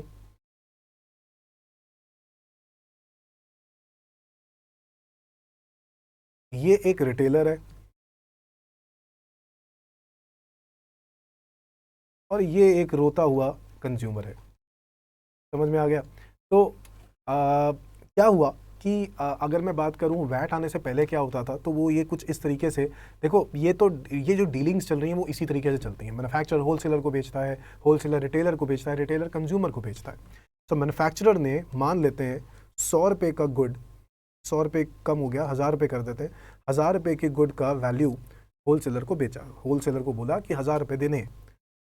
अच्छा, इसके ऊपर मैन्युफैक्चरर ने सेल्स टैक्स लगा दिया बच्चों। मान के चलते हैं सेल्स टैक्स का रेट 10% है, ठीक है, सेल्स टैक्स का रेट 10% है। तो ऑब्वियसली सेल्स टैक्स एक इनडायरेक्ट टैक्स होता था। तो गवर्नमेंट कहती थी कि ठीक है, मैन्युफैक्चरर ने सेल्स टैक्स पे करना है, तो मैन्युफैक्चरर होलसेलर से 10% ले लेगा, यानी 100 रुपये। तो होलसेलर से वो कितने रुपये लेगा? 1100 रुपीज़। तो होलसेलर मैन्युफैक्चरर को 1100 रुपीज़ दे देता था, और ये मैन्युफैक्चरर 100 रुपये किसको दे देगा? गवर्नमेंट को पे कर देगा। बात समझ में आती है? अब क्या होगा, होलसेलर के लिए कॉस्ट प्राइस कितनी होगी बताओ? होलसेलर के लिए कॉस्ट प्राइस बढ़ गई 1100 रुपये, है ना। होलसेलर के लिए कॉस्ट पड़ गई 1100 रुपये, जिसके ऊपर वो फिर से अपना मार्जिन, बेटा होलसेलर पैसे कमाएगा नहीं कमाएगा? कमाएगा सर, मार्जिन कमाएगा। मार्जिन मान लो 400 रुपये कमा लेता है, तो 1500 रुपये का उसका क्या हो गया? सेलिंग प्राइस, जिसके ऊपर वो आगे क्या चार्ज करेगा? Sales tax. कितना? 10%। तो 10% के हिसाब से ये बन गया 150। तो रिटेलर को कितने रुपए देने हैं? 1650। रिटेलर होलसेलर को 1650 रुपीज़ देगा, और होलसेलर गवर्नमेंट को 150 रुपीज़ दे देगा। समझ में आ गई बात? अब क्या होगा, रिटेलर कंज्यूमर को गुड्स बेचेगा। अल्टीमेटली कंज्यूमर को कॉस्ट कितने की पड़ गई? नहीं, रिटेलर को कॉस्ट कितने की पड़ गई? भाई ये सारा टैक्स पे करके प्राइस उसको 1650 का पड़ा ना, तो 1650, और प्लस यहाँ पर रिटेलर भी अपना मार्जिन ऐड करेगा। मार्जिन ऐड नहीं करेगा तो कमाएगा क्या? 350 रुपीज़ का मान लेते हैं मार्जिन, और प्राइस बन गया 2000 रुपये, और 2000 रुपये के ऊपर उसने सेल्स टैक्स चार्ज कर लिया at the rate of 10%, which is equal to 200। Total value हो गई बच्चों 2200 रुपये। कंज्यूमर रिटेलर को कितने रुपए पे करेगा पता है? 2200 रुपये। कंज्यूमर रिटेलर को 2200 रुपये पे करेगा, जिसमें से रिटेलर 200 रुपये गवर्नमेंट को पे कर देगा। अब आप एक बात को ध्यान से समझना कि हो क्या रहा है। ये sales tax first point last point नहीं है, ठीक है। ये जनरल सेल्स टैक्स है, जो पहले होता था। जनरल सेल्स टैक्स भी होता था, कुछ गुड्स के ऊपर फर्स्ट पॉइंट होता था, कुछ लास्ट पॉइंट होता था। अब ये जो है, इसके अंदर अगर हम लोग ध्यान से देखें तो गवर्नमेंट के पास जो कलेक्शन पहुंच रही है वो कितनी पहुंच रही है? फर्स्ट स्टेज पर यानी मैन्युफैक्चरर से 100 रुपये लिए, होलसेलर से 150 रुपये लिए, 150 रुपीज़ लिए, रिटेलर से 200 रुपीज़ लिए, यानी टोटल में अगर देखा जाए तो 450 रुपीज़ ले लिए टैक्सेस। भाई साहब, 1000 रुपये की आइटम है और 450 रुपये का टैक्स ले रहे हो आप। बहुत दिक्कत वाली बात है। अच्छा, इन टैक्सेस के अंदर खास बात बताए क्या है कि जैसे जैसे ये टैक्सेस जैसे जैसे जो चेन है वो बढ़ती जाती है, चेन चेंज होती आगे बढ़ती जाती है, तो टैक्सेस अगले लेवल पे और बढ़ जाता है। देखो, पहले स्टेज में मैन्युफैक्चरर ने होलसेलर से 100 रुपये मांगे थे टैक्स, होलसेलर ने रिटेलर से 150 मांगे, रिटेलर ने कंज्यूमर से 200 रुपये मांगे, है ना। अब आप देख रहे हो हर बार रेट ऑफ टैक्स चेंज होता जा रहा है, बढ़ता जा रहा है। टैक्स का रेट वही है, टैक्स बढ़ता जा रहा है, अमाउंट बढ़ता जा रहा है। कंज्यूमर, अगर मान लो ये कंज्यूमर ना होता, ये भी कोई डिस्ट्रीब्यूटर होता, तो ये डिस्ट्रीब्यूटर आगे कंज्यूमर को बेचता, तो ऐसे केस में ये टैक्स का रेट और अमाउंट और बढ़ जाता। आप फर्क समझ रहे हो ऐसा दिक्कत क्यों हो रही है? इसको बोलते हैं कास्केडिंग इफेक्ट ऑफ टैक्सेस। क्या बोलते हैं इसको? Cascading effect of taxes. दोस्तों, टैक्सेस के ऊपर टैक्सेस लगा देने को कास्केडिंग ऑफ टैक्सेस बोलते हैं। तो यहाँ पर ये जो 100 रुपये है ना, अगर आप ध्यान से देखो तो इसके अंदर 100 रुपये ऑलरेडी इंक्लूडेड है। यार इस 1500 में भी 100 रुपये इंक्लूडेड है, उस 100 रुपये के ऊपर भी आप सेल्स टैक्स लगा रहे हो। अरे भाई ये कौन सा तरीका है, टैक्स के ऊपर भी तुम टैक्स लगाते जाओगे। सर टैक्स के ऊपर टैक्स लगाने को हम कास्केडिंग ऑफ टैक्सेस बोलते थे, कास्केडिंग ऑफ टैक्सेस, यानी टैक्स ऑन टैक्स। और ये जो इफेक्ट बढ़ रहा है ना, ये जो हर बार टैक्स बढ़ रहा है, बढ़ता जा रहा है, बढ़ता जा रहा है, नेक्स्ट टाइम अगर डिस्ट्रीब्यूटर को बेचा होता तो और बढ़ जाता और बढ़ जाता, इस तरीके से अगर चेन जितनी लंबी होती टैक्सेस और ज़्यादा होते रहते है ना। उसको बोलते हैं snow bowling effect. Snow ball होता है ना, ऊपर से पहाड़ से अगर स्नोबॉल फेंका जाए तो नीचे आते आते आते आते आते आते बड़ा हो जाता है, रोल करते करते बड़ा हो जाता है, स्नो बॉलिंग इफेक्ट कहते हैं ना। कैस्केडिंग ऑफ टैक्सेस समझ में आ गया बच्चों, इसी को बोलते हैं टैक्स ऑन टैक्स ना। इसको अवॉइड करने के लिए, इसको खत्म करने के लिए उस टाइम पर एक बहुत बड़ा डिसीजन लिया गया कि भाई साहब वैट लेके आना पड़ेगा। क्या लेके आना पड़ेगा? वैट, कोई एक ऐसा टैक्स जो इस कास्केडिंग को खत्म कर दे। Is that clear? तो उस टाइम पर 2004 का वो ईयर है जिस टाइम पर वैट की बात की गई कि वैट लेके आना चाहिए, अदरवाइज हमारे कंज्यूमर्स तो बेचारे रो पड़ेंगे। और वो एक्चुअल में रो रहे हैं, देखो रो रहे हैं ना।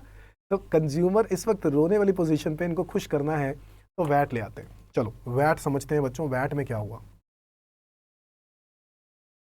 वैट का रेट मान लेते हैं 10% ही सेम मान के चल रहे हैं, और ये मान के चल रहे हैं कि सारे के सारे इंट्रा स्टेट सेल ही हो रहा है।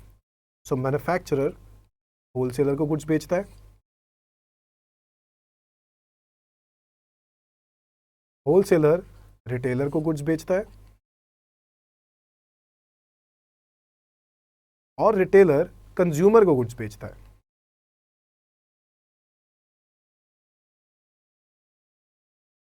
ठीक है जी, मैन्युफैक्चरर होलसेलर को बेचता है, होलसेलर रिटेलर को, रिटेलर कंज्यूमर को। ये बात मैंने ऊपर वाले पॉइंट को ही कॉपी कर लिया।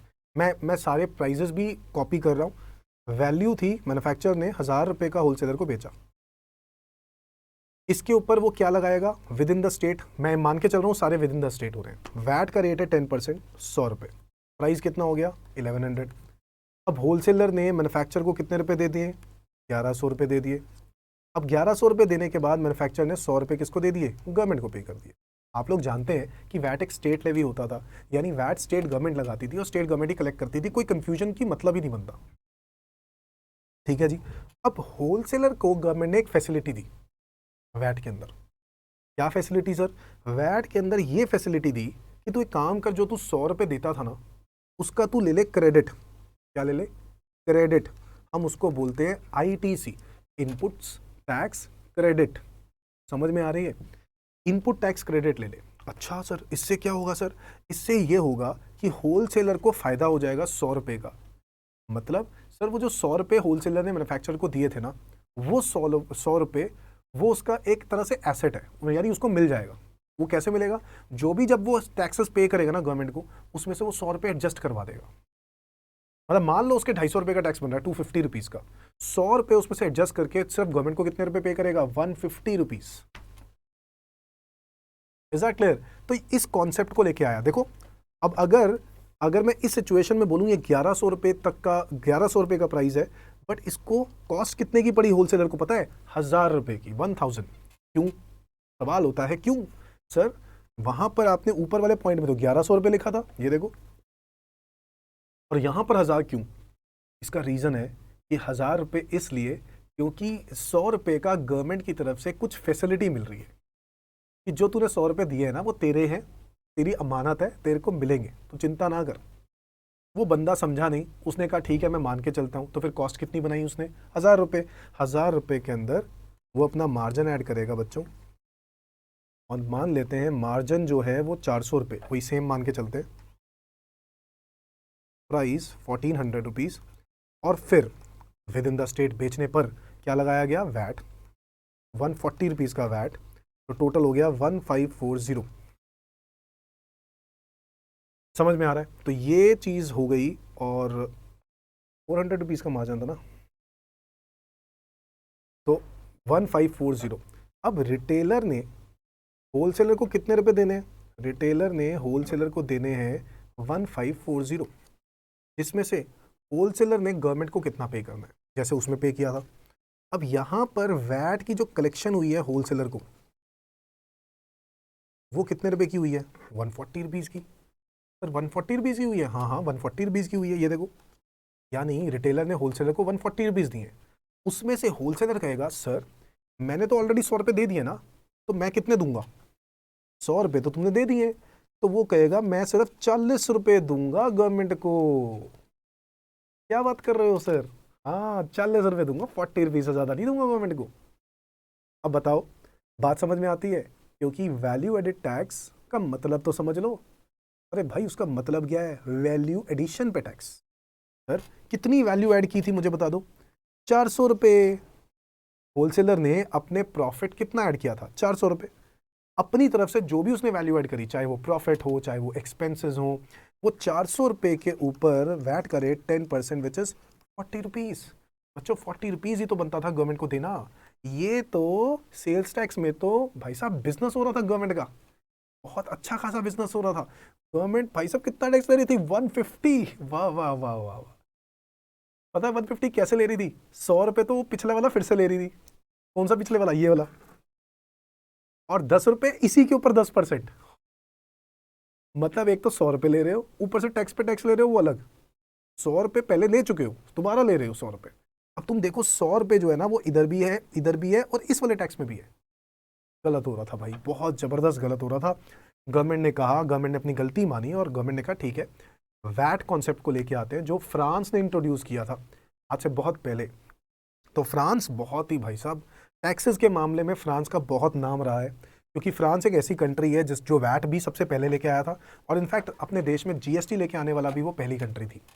तो फ्रांस ने वैट कॉन्सेप्ट जब बनाया था तो हमारे देश ने उसके अंदर एडिटिंग करके कुछ एडिशंस डिलीशंस करके वैट हमारे देश में कॉन्सेप्ट इंट्रोड्यूस किया, और काफ़ी फायदेमंद था। देखो ध्यान से, अब आगे क्या हुआ? रिटेलर को कॉस्ट प्राइस कितने की पड़ेगी बताओ? रिटेलर को पड़ेगी 140 रुपीज़ का। रिटेलर को अगेन क्रेडिट मिल जाएगा। मैंने बताया क्रेडिट का क्या मकसद है, आप समझ रहे हो? उसको बेनिफिट मिलेगा। अब बेनिफिट मिलेगा तो रिटेलर खुश। रिटेलर ने कहा ठीक है सर, फिर मेरे को कितने का पड़ा? 1400 रुपये का पड़ा। जब मुझे 140 रुपये का बेनिफिट मिल ही जाएगा तो प्लस मार्जिन, मार्जिन ऐड कर देते हैं बच्चों। मार्जिन 350 रुपये ऐड किया था ना मैंने ऊपर वाले में, 1750 हो गया। अब 1750 के ऊपर फिर से वैट 175, जो कि आ गया विच इज इक्वल टू 1925। अब कंज्यूमर ने 1925 रुपीज देने हैं रिटेलर को। कितने रुपीज देने हैं? 1925 देने हैं। Okay sir. अच्छा वैट कितना देना है?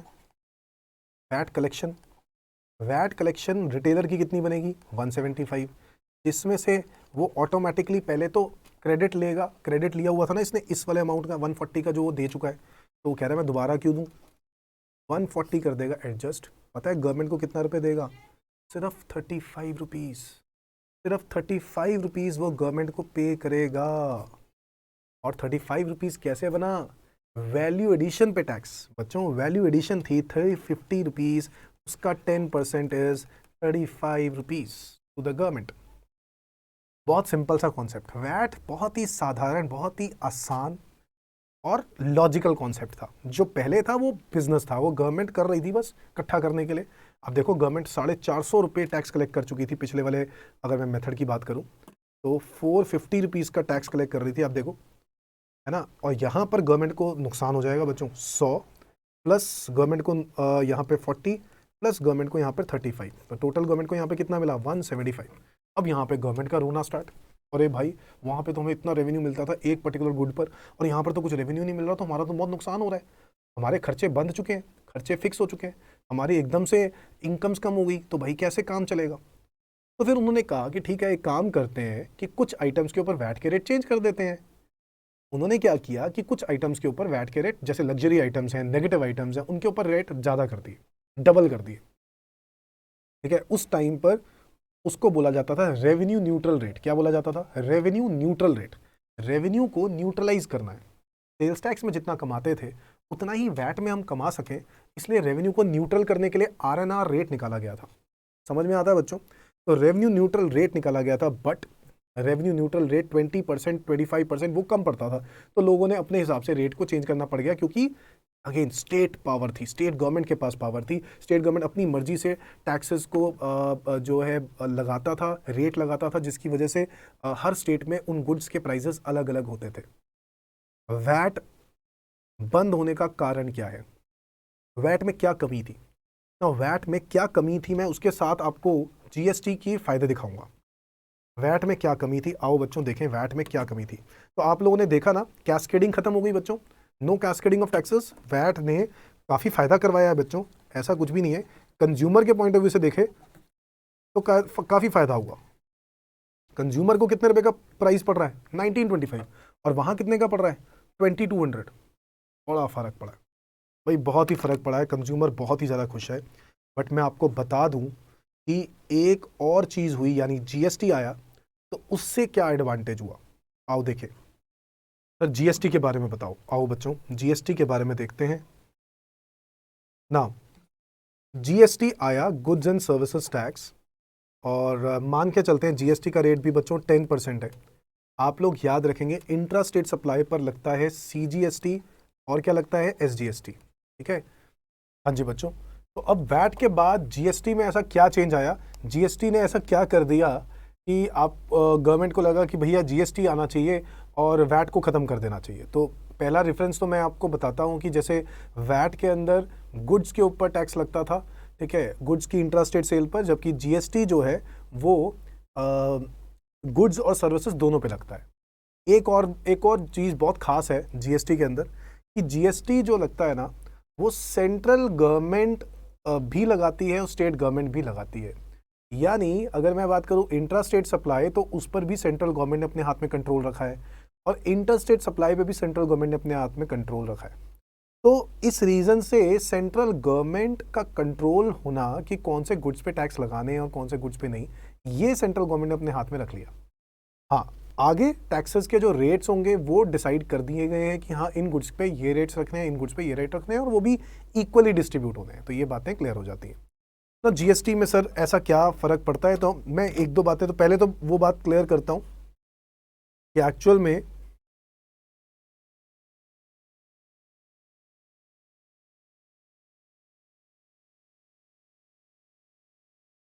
जीएसटी पर इंट्रा स्टेट सप्लाई अगर हो तो कैसे होगा, ठीक है। पहले तो ये बात देख लेते हैं कि जीएसटी में क्या फ़र्क पड़ रहा है। सर अगर यही बात करता हूँ मैन्युफैक्चरर, होलसेलर, रिटेलर और लास्ट कंज्यूमर,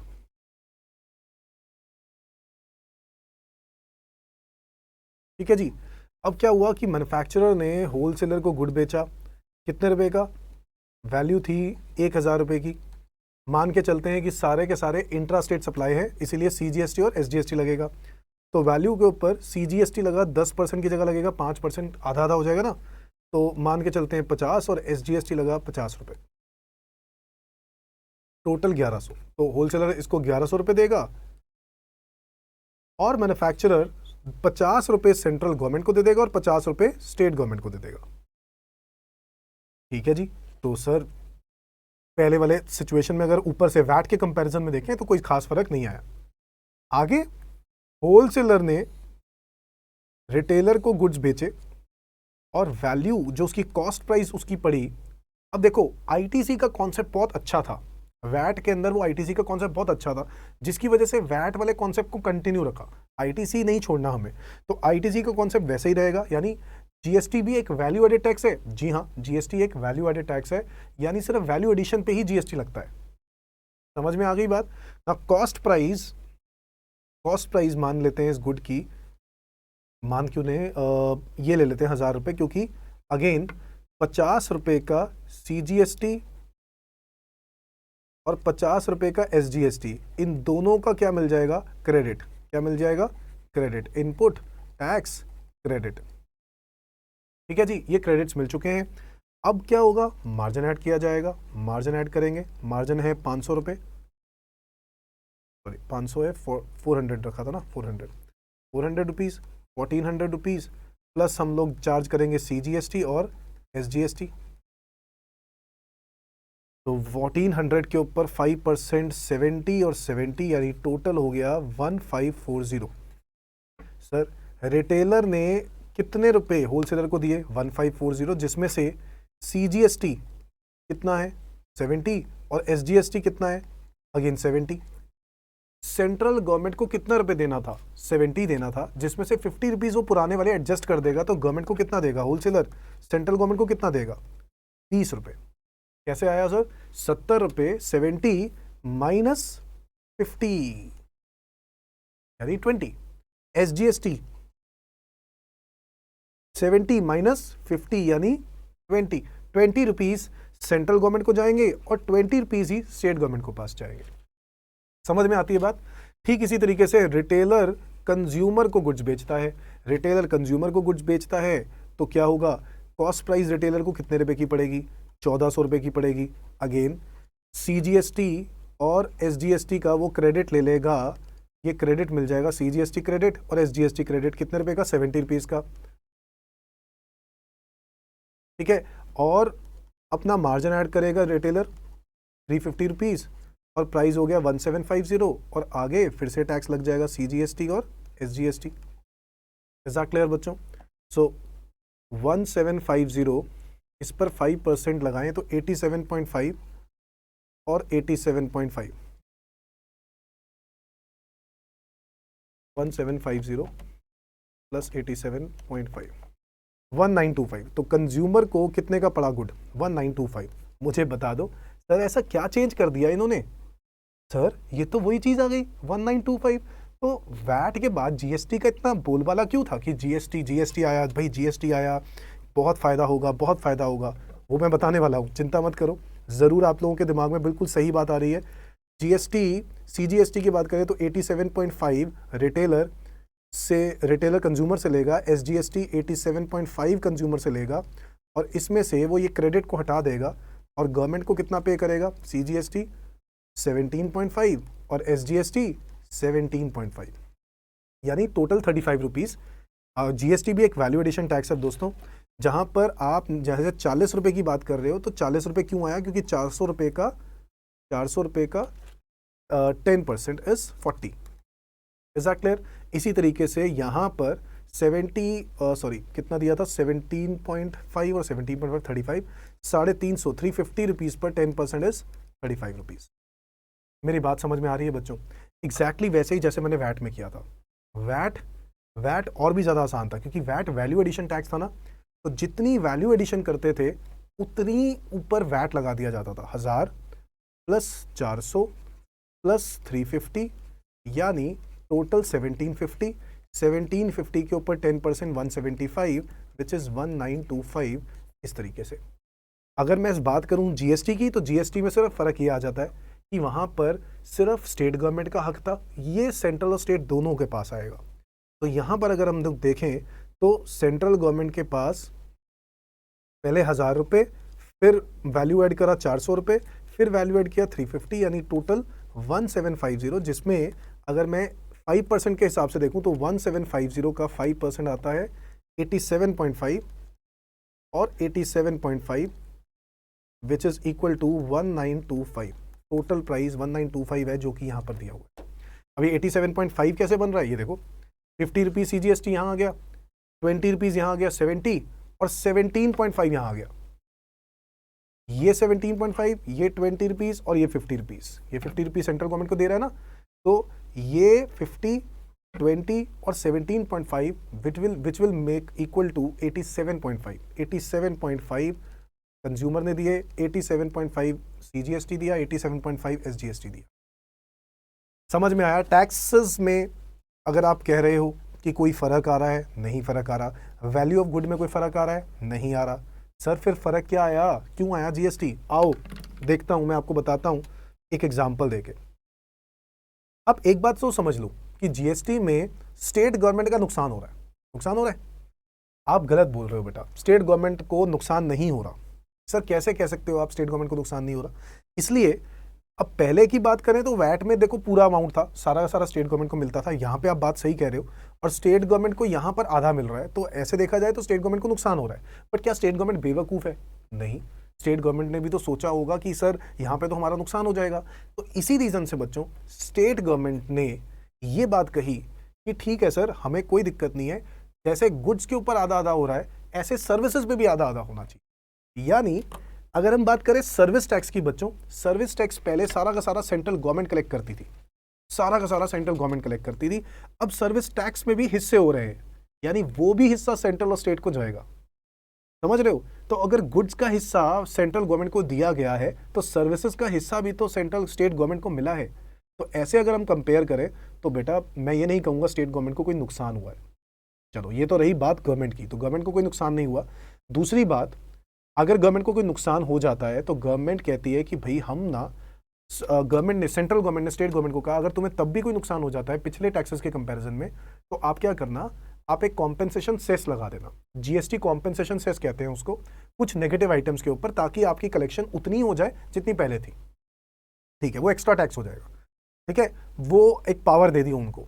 आगे बात करते हैं ना, ये तो हो गई गवर्नमेंट की बात। सर कंज्यूमर को क्या फायदा हुआ है? सर कंज्यूमर को कोई फायदा नहीं हुआ, मेरे को कंज्यूमर का तो कोई फायदा दिखा नहीं।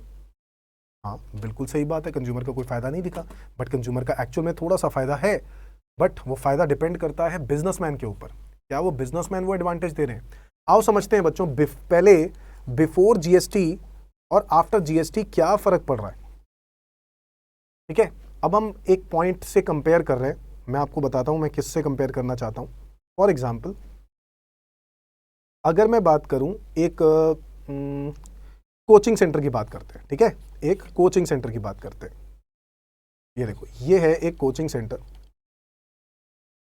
ठीक है, इसका काम है सर्विस प्रोवाइड करना। क्या प्रोवाइड करना? सर्विस। सर्विस के ऊपर क्या लगता था बच्चों? Service tax. तो एक बच्चा आता है, एक स्टूडेंट आता है, वो स्टूडेंट कहता है कि सर मुझे ये कोई सब्जेक्ट क्लास 12th पढ़ना है मान लो, और उसकी फीस 10,000 रुपीज़ रखी हुई है। कितनी रखी हुई है? 10,000 रुपीज़ की फीस रखी हुई है।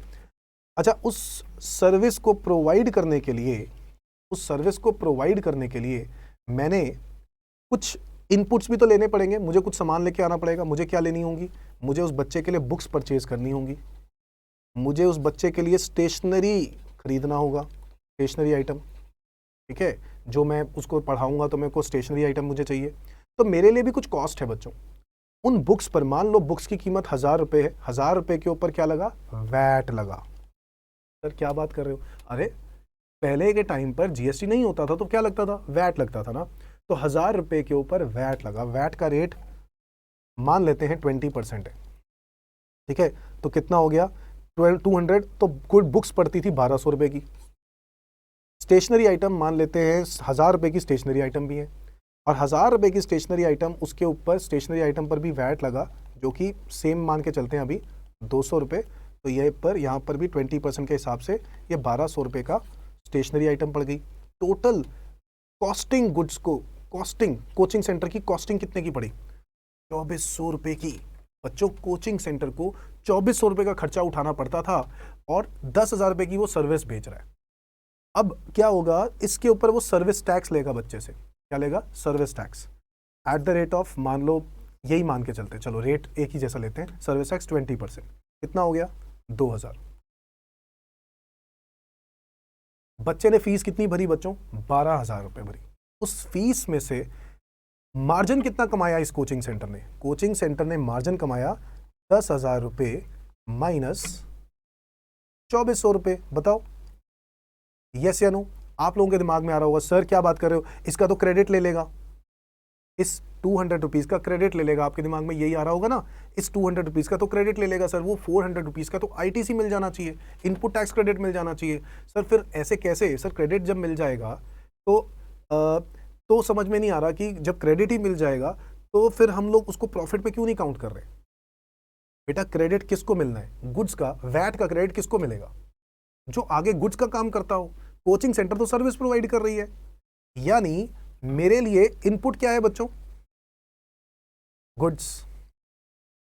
और मेरा आउटपुट क्या है बच्चों? सर्विस। अब अगर हम लोग ध्यान से सोचें, मेरी इनपुट गुड्स है, आउटपुट सर्विस है, तो क्या ऐसे केस में क्या वैट की एडजस्टमेंट सर्विस टैक्स के साथ की जा सकती थी? यानी अगर गवर्नमेंट मुझे ये कह देती ना कि आपको 2,000 रुपये नहीं देने हैं, उस 2,000 रुपये में से अब ये 200 रुपये और 200 रुपये एडजस्ट कर देना, तो मुझे क्या फ़ायदा होता? तो मुझे ये फ़ायदा होता कि मेरे 400 रुपये भी प्रॉफिट होते। बट ऐसा नहीं था बच्चों। ऐसा इसलिए नहीं था क्योंकि ये जो 200 रुपये दिए गए थे वैट, ये बुक्स वाले डीलर को दिए। बुक्स वाले डीलर ने स्टेट गवर्नमेंट को 200 रुपये दे दिए। ठीक उसी तरीके से स्टेशनरी जिससे खरीदी उसने 200 रुपये आगे स्टेट गवर्नमेंट को पे कर दिए। तो मेरी तरफ से स्टेट गवर्नमेंट को 400 रुपये पहुंच चुका है। बट मैं उसका कोई बेनिफिट इसलिए नहीं ले सकता था क्योंकि मैं आगे गुड्स का काम नहीं करता हूं, सर्विस का काम करता हूं। और सर्विस टैक्स जो है वो कौन लगाती है? सेंट्रल गवर्नमेंट लगाती है। और कौन कलेक्ट करती है? सेंट्रल गवर्नमेंट कलेक्ट करती है। यानी अगर आप ये कह रहे हो कि सेंट्रल गवर्नमेंट को 2000 रुपये देने वक्त मैं सेंट्रल गवर्नमेंट को ये कहूं कि मैंने 400 रुपये ऑलरेडी स्टेट गवर्नमेंट को दे दिए हैं, तो क्या मैं एडजस्ट कर पाऊंगा? Sir, answer is no. Goods के टैक्सेस का सर्विसेज के टैक्सेस के साथ मैं एडजस्टमेंट नहीं कर पाता था। Similarly in the case of services के टैक्सेस का मैं गुड्स के टैक्सेस के साथ एडजस्टमेंट नहीं कर पाता था। मैं ग्रोसरी की बात करता हूं, एक ग्रोसरी की शॉप है मेरी और मैं सर्विसेज ले रहा हूं। कैसी? मान लो टेलीकॉम सर्विसेज, इंटरनेट सर्विसेज। और मैंने इंटरनेट सर्विस ली है और मैं आगे क्या कर रहा हूं? गुड्स बेच रहा हूं। तो उस सर्विसेज पर सर्विस टैक्स लगा होगा। क्या मैं उस सर्विस टैक्स का स्टेट गवर्नमेंट को जो मैंने वैट देना है, क्या मैं उसके साथ एडजस्टमेंट कर सकता हूं? नहीं कर सकता था। आप समझ रहे हो? यहां पर एक बिजनेसमैन का नुकसान हो रहा था। बिजनेसमैन को प्रॉफिट हो रहा था 7600 रुपीज, ठीक है। बट अगर मैं करंट सिनारियो की बात करूं ना, ये देखो, मैं एक अच्छी बात बता रहा हूं, ध्यान से सुनना। और इसके वजह ये नहीं है कि अगर आपने ये बात सीख ली है तो आप कोचिंग सेंटर को बोलो कि नहीं सर आप तो ज़्यादा कमा रहे हो। ऐसा नहीं हो सकता क्योंकि आपको नहीं पता कि पहले क्या कमा रहे थे, ठीक है। तो इसीलिए अब यहाँ पे देखो, इस कोचिंग सेंटर को आज देखते हैं आफ्टर जीएसटी ना। देखो क्या फ़र्क पड़ा। ये देखो, ये कोचिंग सेंटर अगर सेम मार्जिन ही कमाए, यानी वही मार्जिन जो वो पहले कमा रहा था, भाई मार्जिन तो 7600 रुपीज़ होना चाहिए ना। सेलिंग प्राइस क्या होनी चाहिए वो हम बाद में तय करते हैं, पहले इनपुट्स की बात करते हैं। इनपुट्स में क्या किया उसने?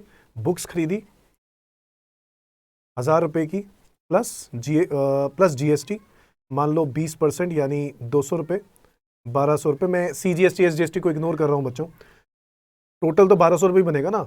ऐसे ही बुक्स के बाद स्टेशनरी खरीदी और वो भी 1000 रुपये की प्लस जीएसटी यानी 20% 200 रुपये हो गई, टोटल हो गया 1200 रुपये। ये भी 1200 रुपये। और अगर मैं देखूं मार्जिन मेरी कॉस्ट प्राइस कितनी है, अब देखो इसमें क्या फर्क है। जीएसटी आने के बाद ये जीएसटी का मुझे क्रेडिट मिल रहा है, ये जीएसटी का मुझे आईटीसी मिल रहा है दोस्तों। पहले वाले बिफोर जीएसटी में वैट का क्रेडिट नहीं मिलता था। क्यों नहीं मिलता था? क्योंकि बिफोर जीएसटी में वैट का क्रेडिट उसको मिलता जो आगे गुड्स का डीलर होता। मैं बेच रहा हूं सर्विस, खरीद के आ रहा हूं गुड्स, तो मैं कैसे एडजस्टमेंट कर सकता हूं?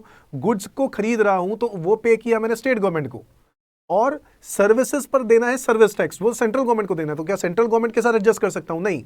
बट अब क्या हो गया कि दोनों ही केसेस में जीएसटी है, यानी गुड्स के केस में भी जीएसटी है, सर्विसेज के केस में भी जीएसटी है। और गुड्स के केस में भी सीजीएसटी एसजीएसटी लग रहा है, सर्विसेज के केस में भी सीजीएसटी एसजीएसटी लग रहा है। सर ऐसे केस में क्या कोचिंग सेंटर को ये फायदा मिल गया? 200 रुपये और 200 रुपये का क्रेडिट मिल गया। अब ये 200 रुपये और 200 रुपये का ये जो क्रेडिट मिल गया, एक्चुअल में देखा जाए तो उसकी कॉस्ट कितनी हुई? 2000 रुपये। कितनी हुई कॉस्ट? 2000। तो बच्चों मार्जिन अगर वो अपना वही 7600 ही ऐड करे जो पहले कमा रहा था, तो कंज्यूमर के लिए सेलिंग प्राइस कितना होना चाहिए बताओ? 9600 होना चाहिए, नहीं होना चाहिए? यानी स्टूडेंट को जो उसको फीस मांगनी चाहिए थी वो 9600 प्लस जीएसटी मांगनी चाहिए थी।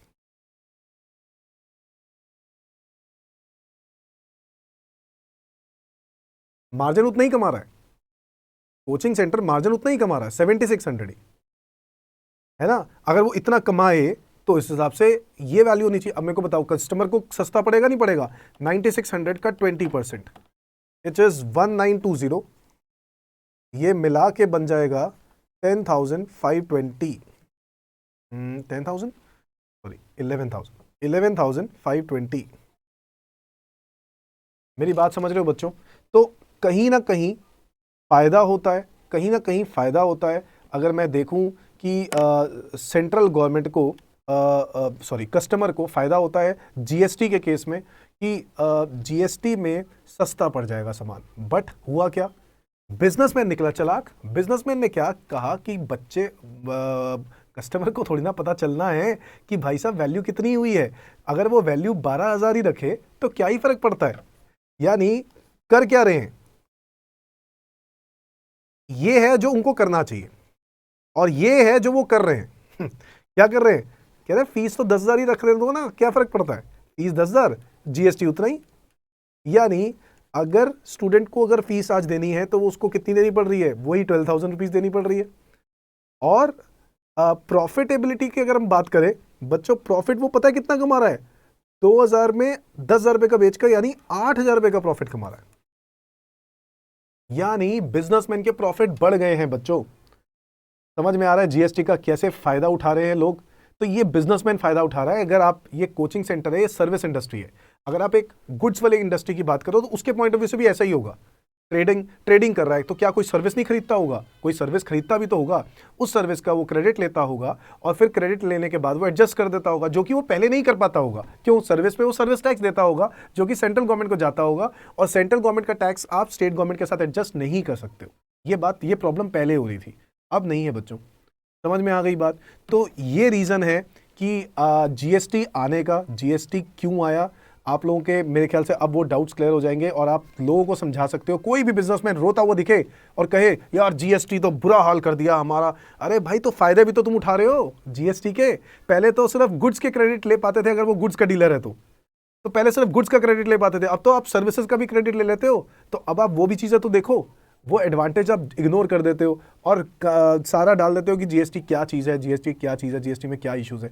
भाई साहब जीएसटी के कंप्लायंस ज़रूर बहुत ज़्यादा है, कंप्लायंस वर्क हैवी है, बट जीएसटी एक अच्छा टैक्स है और उसको और अच्छा बनाया जा सकता है।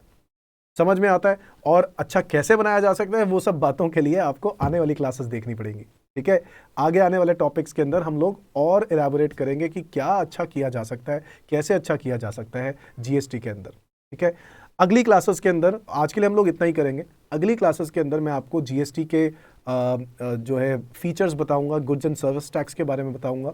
In fact goods and service tax के अलावा मैं कॉन्स्टिट्यूशन ऑफ इंडिया के बारे में बताऊंगा, जो हमारा इंडिया का संविधान है। और आप लोग जानते हैं बी आर अम्बेडकर जी ने बनाया था। ठीक है, उन्होंने पास किया था ये संविधान, और उससे पहले भी कई बार पास हुआ, बट वो कभी भी एग्जीक्यूट नहीं हो पाया सही तरीके से। और पोस्ट इंडिपेंडेंस की बात करें तो पोस्ट इंडिपेंडेंस में बी आर अम्बेडकर जी ने इसको लागू किया। अच्छा, तो अब हम लोग उसके बारे में अगली क्लास के अंदर डिस्कस करेंगे। ठीक है, और भी कुछ प्रैक्टिकल बातें नेक्स्ट क्लास में डिस्कस करेंगे दोस्तों। आज के लिए इतना ही, बाय बाय।